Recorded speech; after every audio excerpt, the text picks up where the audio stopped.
So in case you don't know who we are, it says on our mics, but I am Gabby from the Geek Speak show, and we are here at Silicon Valley Comic-Con, and we're here with one of my idols, Ming Chen. Hello. Hi, how are you, idol? That's a lofty. Oh, come on. That's a lot to live up to. That means I have to be good, maybe, or not?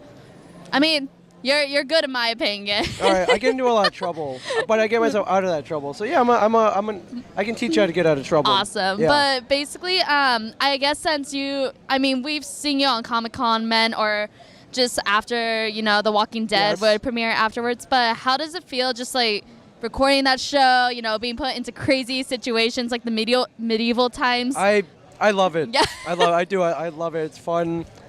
It's fun being on something where I can talk about the stuff that I love, aka Star Wars, Ghostbusters, Back to the Future, Legos, G.I. Joe. I mean, I could my God. I could go on and on and on, but this is all this stuff here at this convention. It's all fun. It's all fun. It is, yeah. Also just seeing everyone in costumes too, like it gets you hyped up. It's great. There are people that are just so elaborate, and they put electronics in there and a lot of sculpting and the painting. It's really some of the costumes. They're trying to replicate stuff they've seen in pop culture.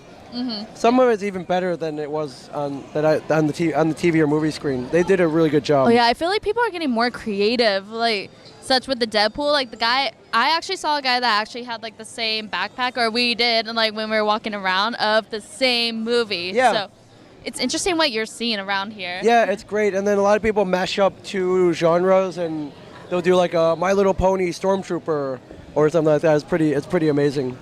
Awesome. And also, going back to your shop based in New Jersey, can you tell us, I guess, one of the best moments when someone came in with a special item, one that you wanted to take home?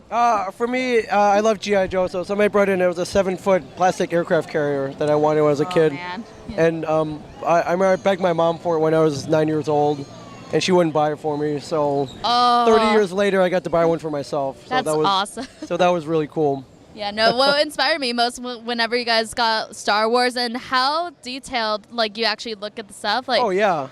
Do people try to argue with you all the time when it comes to that? All the time. No, man, this is real. Yeah, this is mint condition. I'm like, no, it's not. You spilled coffee on this. I can tell. Yeah, sometimes we have to call people out, or I can see here where you glued it back together. Yeah. Oh yeah, Ooh. people try to pass off shady stuff all the time. Don't try it on this guy, guys. Man. Yeah, That's just sad. You try with some other comic book store, not us. Yeah. Not us. We're gonna call you out. We're gonna find it for sure. That's awesome. And then also, I heard you have some other podcasts that you do too. Can you tell us a little bit about it? Yeah, I love podcasting. Following Kevin Smith has 5 podcasts. Oh yeah, seriously. Yeah, so me and Mike Zapsik from the show have a show called I Saw Comics. We talk about the weekly comic book releases and pop culture. Ooh. We do another one called the Ming and Mike Show where we talk about whatever we want. So I'll talk about coming to Silicon Valley Comic-Con this week, I'm sure, and talking to the Geek Speak show, and Yes. we love podcasting for sure. Yeah, honestly, I feel like you have so much more time. You could go on for hours too. I mean, our shows sometimes run over 2 hours too. How long are your shows usually? I've been trying to keep it an hour or less. Just I think when people pull up the listing and they see it's 3 hours, ooh, that's a big time commitment. So try to keep it to about an hour. Hour is the average commute or whatever. So I think hour is pretty digestible. And is this your original, job that you wanted to do at first when you were a kid, or what was your dream career?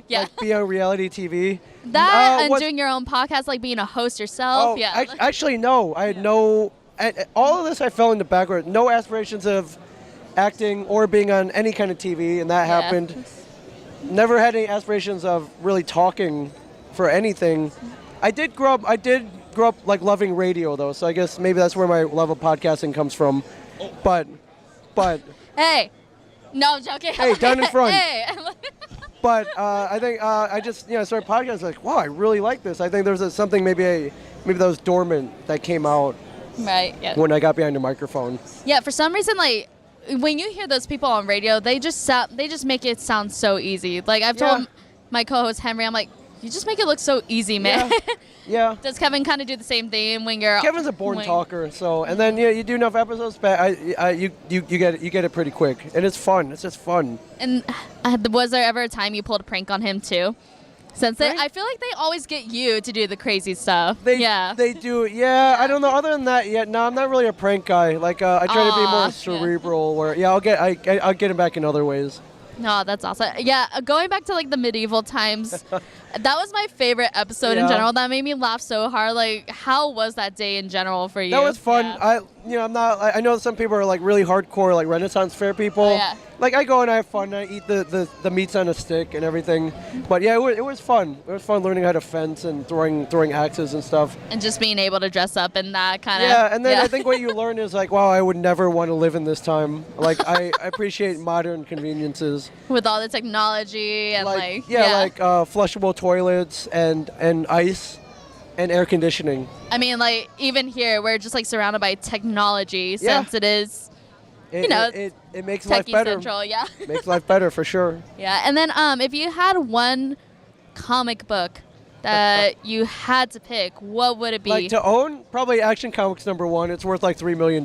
So it's the first appearance of Superman, kind of one that started off the whole thing. So yeah, that would be cool. That's awesome. That would be cool. Probably never gonna happen. So I'll enjoy. There's a museum where there's one on display. Like that's good enough for me.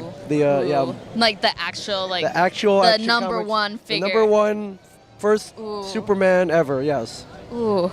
Yeah. I'm like, that's hurting my heart a little. I'm like, I need to see that. It's worth a lot of money. Oh man. It's worth a lot of money. Yeah, and then I guess for people who want to start, their own podcast, what advice would you be able to give to them? A couple of things. One, get great microphones. If you can splurge a little bit and pay a little bit more, definitely. And then I podcast with Mike Zapsik. We've known each other for a long time. Podcast with someone who will, who you can bounce stuff off of, who you can make fun of. Oh yeah, seriously. Who will show up on time, who's reliable. Yeah, but it's fun podcasting with other people. That sounds awesome. Yeah. And then I guess for all the viewers, where can we also follow you? Not like physically follow you, but Instagram, the deeds and everything. I'm not hard to find. I'm on Instagram and Twitter, Ming Chen 37, Facebook, Ming Chen Comic Book Man, Snapchat, LinkedIn, Marco Polo. Like I'm all over all of that stuff. So Duck Goose, all around. Yeah. I'm not hard to find, is what I'm saying. Awesome. Thank you so much, Mina.